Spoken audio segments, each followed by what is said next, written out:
Hello everyone, I hope you all are fine. आज हम twelfth business studies के अंदर मोटिवेशन चैप्टर की मास्लो जो नीड हायरार्की थ्योरी हमने की थी अपनी लास्ट वीडियो के अंदर। आज हम स्टडी करेंगे उसकी अजम्पशंस कि जो हमने Maslow's need hierarchy theory study की थी, जो कि हमने देखा था कि जो मास्लो नीड हायरार्की थ्योरी है वो अब्राहम मास्लो ने 1943 में डेवलप की थी on the basis of sequence of needs. Sequence जो हमारी नीड्स है उनके सीक्वेंस के बेसिस पर, उनकी प्रायोरिटी के बेसिस पर उन्होंने नीड्स को 5 कैटेगरीज में डिवाइड किया था।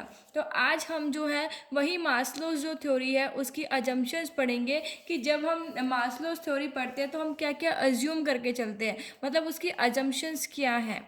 तो देखिए, कहता है behaviour of the people is being affected by there needs. Maslow ने बोला था कि पीपल का जो बिहेवियर होता है ना वो उनके नीड्स से अफेक्ट होता है, मतलब उनकी ज़रूरतें होती हैं तभी वो ऐसे ही बिहेव करता है। ठीक है, मतलब देखो, अगर हमें ज़रूरत है किसी चीज़ की तो हम क्या करेंगे, उसके लिए उसको अचीव करने के लिए काम करेंगे। ठीक है, तो हमारी ज़रूरतें ही तो क्या करती हैं, हमसे काम करवाती हैं। एक जो पीपल का जो बिहेवियर है वो किससे अफेक्ट हुआ, उसकी ज़रूरतों से अफेक्ट होता है। सेकेंड है there are many needs of people and their order और प्रायोरिटी कैन बी मेड। एक मास्लो ने बोला कि एक जो पीपल है, एक ह्यूमन बींग है, उसकी बहुत सारी नीड्स होती है, बहुत सारी ज़रूरत होती है और उनका ऑर्डर और प्रायोरिटी जो है उन्होंने क्या किया है, उसे बनाया है। हमने देखा था कि मास्लो ने क्या किया था कि प्रायोरिटी के बेसिस पर नीड्स को 5 कैटेगरीज में डिवाइड किया था, क्योंकि उन्होंने बोला था एक मैन जो है उसकी नीड्स बहुत काउंटलेस होती है, मतलब बहुत ज़्यादा नीड्स होती है जिनको हम काउंट भी नहीं कर सकते हैं।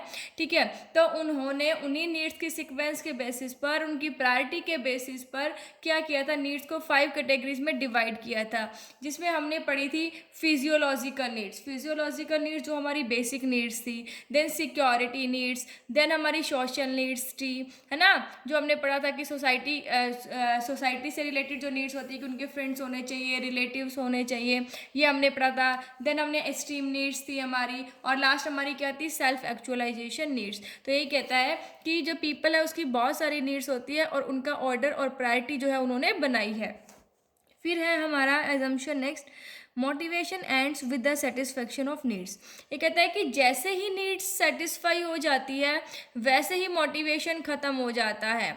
After that the next higher needs serve as a motivator. जब एक नीड हमारी सेटिस्फाई हो गई तो हमारा मोटिवेशन भी खत्म हो जाएगा। ठीक है, मुझे बाइक चाहिए थी, मेरी नीड वो पूरी हो गई तो मैं खत्म मोटिवेशन। अब कहता है after that the next higher need serves as a motivator. जो अब नेक्स्ट हायर नीड होगी, अब मैंने सोचा मेरे को बाइक तो मिल गई, अब मुझे कार चाहिए, तो अब मुझे मुझे नीड है, मेरी जो कार है, ठीक है, वही मुझे मोटिवेट करेगी कि हाँ मुझे कार खरीदनी है, तो मुझे काम करना है, मुझे पैसे कमाने हैं। ठीक है, तो यही कहता है कि जैसे ही एक नीड सेटिस्फाई होती है, एक नीड की संतुष्टि होती है, वैसे ही मोटिवेशन खत्म हो जाता है। जैसे ही हमारे अंदर नेक्स्ट नीड अराइज होती है वैसे ही वो क्या बन जाता है, मोटिवेटर बन जाती है। मोटिवेटर क्या, जो टेक्निक होती हैं, ठीक है, मतलब मोटिवेट करती हैं हमें। अब देखिए, जो नीड है, सबसे बड़ी टेक्निक क्या है मोटिवेट करने की, नीड। अगर एक बंदे को जरूरत ही नहीं होगी तो वो कभी भी काम नहीं करेगा। ठीक है, क्योंकि हमने पढ़ा था कि मोटिवेशन एक साइकोलॉजिकल कॉन्सेप्ट है, ये किसी कोई फोर्स नहीं करेगा बल्कि अंदर से ही उत्पन्न होता है। ठीक है, तो हमारी नीड्स भी हमारे अंदर अराइज होती हैं, तो जो नीड्स है वो बेस्ट मोटिवेटर होता है। तो कहते हैं कि जो मोटिवेशन है वो एक नीड सेटिस्फाई होते ही खत्म हो जाता है। आफ्टर दैट जब नेक्स्ट नीड आती है, हमारी नेक्स्ट हायर नीड होती है, वो हमारा मोटिवेटर बन जाती है। ठीक है, नेक्स्ट है हमारा people move to next higher need only when the lower level needs are satisfy.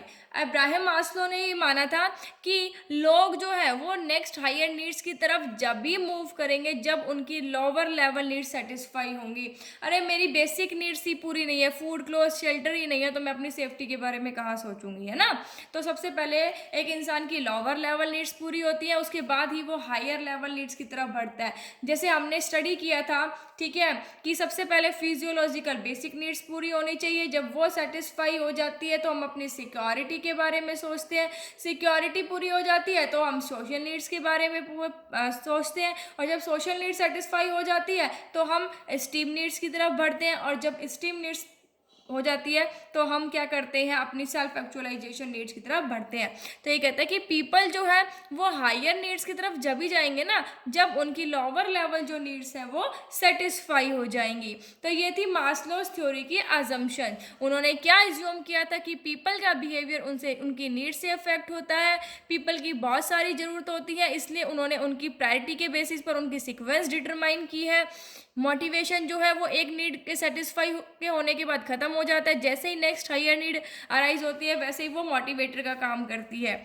People जो है वो नेक्स्ट हायर नीड पर जब भी जाएंगे जब उनकी लोअर लेवल जो नीड्स है वो सेटिस्फाई हो जाएंगी। ये तो थी मास्लोस थ्योरी की अजम्पशंस। अभी हम स्टडी करेंगे hierarchy of individual and organisation related needs, कि जो इंडिविजुअल नीड हायरार्की और जो ऑर्गेनाइजेशन रिलेटेड नीड हायरार्की है वो कौन कौन सी है। तो देखिए बेटा, इंडिविजुअल की नीड हायरार्की कौन सी होती है, सबसे पहले देखो 5 कैटेगरीज में डिवाइड किया है। तो सबसे पहले हमें क्या होता है, हंगर, ठीक है भाई, बुक, फूड, क्लॉथ, शेल्टर, ये हमें इन ऑर्गेनाइजेशन कैसे पूरी करेगा, बेसिक सैलरी, है ना, कि बेसिक सैलरी से क्या करेगा, वो पूरी करेगा।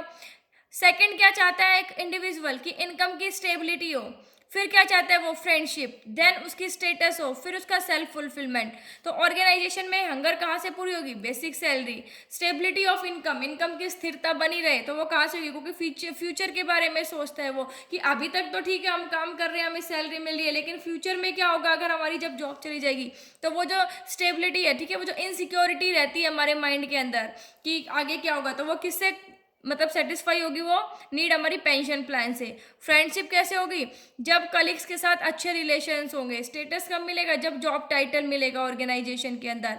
सेल्फ फुलफिलमेंट कब मिलेगा, जब ऑर्गेनाइजेशन के अंदर हम गोल्स को क्या करेंगे, अचीव करेंगे, ठीक है। तो ये इंडिविजुअल और ऑर्गेनाइजेशन रिलेटेड नीड हायरार्की है हमारी। उसके बाद है क्रिटिसिज्म, क्या है इस थ्योरी के। तो देखिए इस थ्योरी के क्या क्या क्रिटिसिज्म है। सबसे पहला है Maslow's hierarchy of need is not permanent, this changes according to the situation. ये कहता है जो मास्लो हायरार्की ऑफ नीड है वो परमानेंट नहीं है। जो हमने हायरार्की बताई कि सबसे पहले फिजियोलॉजिकल, ठीक है, फिर security, social, esteem, self actualisation, तो ये परमानेंट नहीं होती है, सिचुएशन के अकॉर्डिंग चेंज होती है, ठीक है। कि हो सकता है कि एक आदमी जो है अभी उसके पास बेसिक चीज हो, लेकिन अभी वो सिक्योरिटी के बारे में सोचे, तो सिचुएशन के अकॉर्डिंग चेंज होती है, ठीक है, परमानेंट नहीं होती ये hierarchy. Then it is not necessary that the needs of only one category be strong at a time and the remaining remains unimportant। ये कहते हैं जरूरी नहीं है कि एक कैटेगरी की जो नीड्स है वो इम्पॉर्टेंट हो एक टाइम में, और जो बाकी की है वो क्या रहे, अनइम्पॉर्टेंट रहे, ठीक है, ये ज़रूरी नहीं है। तो यही कहता है कि ऐसा नहीं है कि एक कैटेगरी जो है वो तो भाई स्ट्रॉन्ग रहे एक टाइम के अंदर, और जो बाकी है वो कहे कि उनकी कोई वैल्यू ही नहीं है, उनकी कोई इंपॉर्टेंट ही नहीं है। ऐसा नहीं होता, सारी नीड्स जो है वो ज़रूरी होती है। तो आज हमने किया मास्लो थ्योरी की अजम्पशंस, हायरार्की और उसकी क्रिटिसिज्म। आई होप आपको समझ आ गया होगा। Thank you, stay safe, stay home.